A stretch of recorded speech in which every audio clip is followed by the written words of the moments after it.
They sat in my office barely 2 years into their marriage, brokenhearted, close to separation, totally unable to understand how they got to where they were. He had promised he would control himself, his lust. He felt such deep shame and guilt.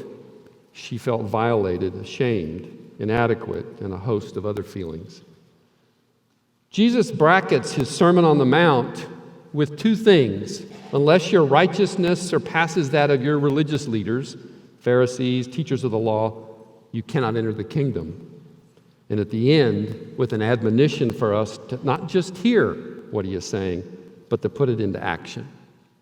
May we have ears to hear and courage to act. You have heard that it was said, you shall not commit adultery, but I say to you that everyone who looks at a woman with lust has already committed adultery with her in his heart. If your right eye causes you to sin, tear it out and throw it away.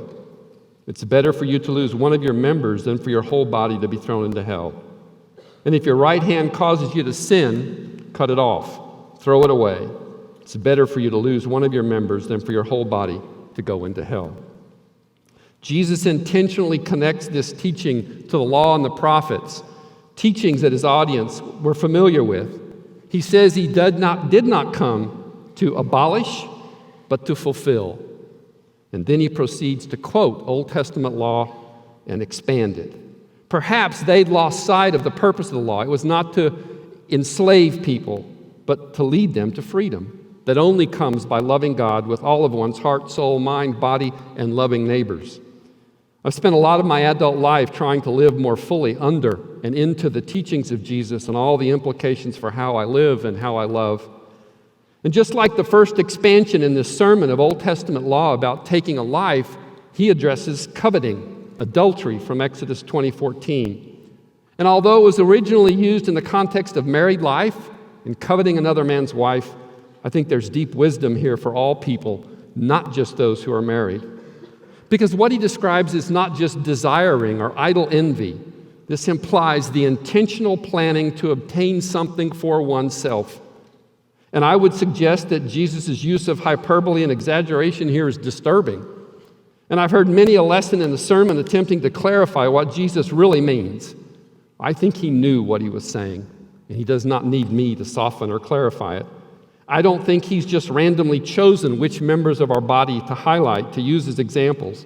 Looking and touching, our eyes, our hands, are big elements in the realm of immorality, in the realm of adultery. So he says we must stop it no matter what it takes. He takes lust and its consequences very seriously. Christians are called to a courageous life of chastity and faithfulness, accepting God's grace in the midst of weakness and failure. And I would suggest in our hypersexualized world, the world in which we live, where partially clothed or nude images are in our sight daily, where sex is used to sell everything from automobiles to fast food, where people competitively curate their identities online to win favor, where people's bodies are viewed as commodities to be used as advertising and marketing tools, where people make enormous amounts of money selling erotic or sexual images of themselves, and that's considered normal, it's difficult for us to hear these words from Jesus. And I would suggest that this text and other biblical teaching makes it very clear there is no sin for men and women in looking at each other and recognizing the God-given beauty that each possesses. When God said, let us make humans in our image and our likeness, and then created Adam and Eve and bid them to be sexually fruitful, I think that tells us something important about who God is. He created us as sexual beings and declared his created beings were good. There's nothing wrong with sexual desire as long as it is not followed up with lust. Because it is a finely tuned and powerful God-given capacity. And we shouldn't expect it to go away or find any fault with it. He doesn't. He, out of love, says there's a context for its full expression. One thing that Jesus learned in his world was that the body wasn't a container for the spirit. The body and spirit are integrally related. And I would suggest that what we do with our bodies is directly related to what's developing in our minds, our emotions, that innermost part of us, our spirits and our souls. And what he is prohibiting is looking for the purpose of lusting after. Well, we sat and talked over coffee, and quickly the conversation turned to his devotion. He was devoted to lust. He cried often and openly about how deep it had gotten into him. What started off as only looking at nude pictures and some videos had progressed into hours of late-night images and videos of very dark sexual practices and abuse. He never saw it coming, and he had no idea how he got there. And so it is that we believe the lie. We can all know by looking around and seeing its self-will, its self-fulfillment, its self-gratification, that slowly undermine the radical call of God to self-sacrificial love and concern for others. I would suggest lust can do many things. It can drive us to do frightening things. It can own us. It can take up massive amounts of headspace. It can make us miserable. And sometimes it has something to do with sex. It often starts off with a thought somewhere in our head or heart, if I had that, if I had her, if I had him, if I had it, then I'd be. It always revolves around the if I just. Well, this expression of self-deception and loss of mind goes all the way back to the garden. There was a certain character who asked Adam and Eve, did God really say that? Our English translations describe the fruit as desirable. Some scholars say that softens the Hebrew by using the word desirable. A better rendering is the fruit was lust to the eyes. And so they took the bait. And apparently, so do we in this modern garden of love, sex, and dating. The idea creeps into our head and heart that we're lacking, that somehow we're incomplete, that somehow God is holding us back, and that this craving in front of us is the answer. If only. And the if means that we become attached to that idea, that we are missing something, and that we can be satisfied by whatever it is that we have our eyes fixed on. And that is why gratitude is so central to the life God made for us. Because until we can center ourselves on what we do have, on what God has given us, on the life we do get to live, we'll constantly be looking for another life. Lust is always built on a lie. And so for you and me to be free from lust, we have to begin to understand the lie and where it comes from and why it's so alluring. And I would suggest it begins in the mind. Think about the headspace that we give to things and people that we want. It's easy for our thoughts to be dominated by our cravings. So we're here in chapel, or we're walking on the Lunsford Trail, or we're working out in the rec, or studying, and the whole time our brain is miles away, trying to figure out how to get it.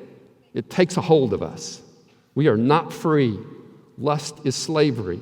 If I want something to the point that I can't conceive of being content without it, then it owns me. And oftentimes in our world, freedom is seen as the ability to do whatever you want, to have whatever you crave. Real freedom is going without whatever you want or crave and being fine with it. And Jesus knows this. So in Matthew 5, he points out that it isn't just what lust does. It isn't just the adultery. It also where it leads. God made us to appreciate the aesthetics, taste, smell, touch, hearing, sight, shape, texture, color. It all flows from the endless creativity of God. And we are created to enjoy it. But when lust has us in its grip, one of the first things to suffer is our appreciation for whatever it is we're fixated on. Normal desires, feelings, and sensations are not enough. So people become objects to be used, commodities to be manipulated or sold for very little, not the sons and daughters of God created with worth and dignity. And it seems oxymoronic that we who believe in a wise, sovereign, and loving God who created us in all things can simultaneously believe that he should not, cannot, or will not inform our thinking or living about our sexuality. Lust always leaves us wanting more of it. Self-gratification leads only to an ever-increasing desire for something more exciting, a never-ending, constantly disappointing quest, destined to end in disillusion and despair. And so we are emptier, more lonely, more hungry, more depressed. So we go back, and then we're right back where we started. Lust does not operate on a flat line as if we can give in and stay at the same level of consumption indefinitely. It always wants more, which is why lust over time always leads to despair, which will always lead to anger. Lust always leads to anger. And sometimes this anger is expressed outwardly, and I would suggest the increasing incidence of rape and sexual assault attest to this. Victims abound in our world.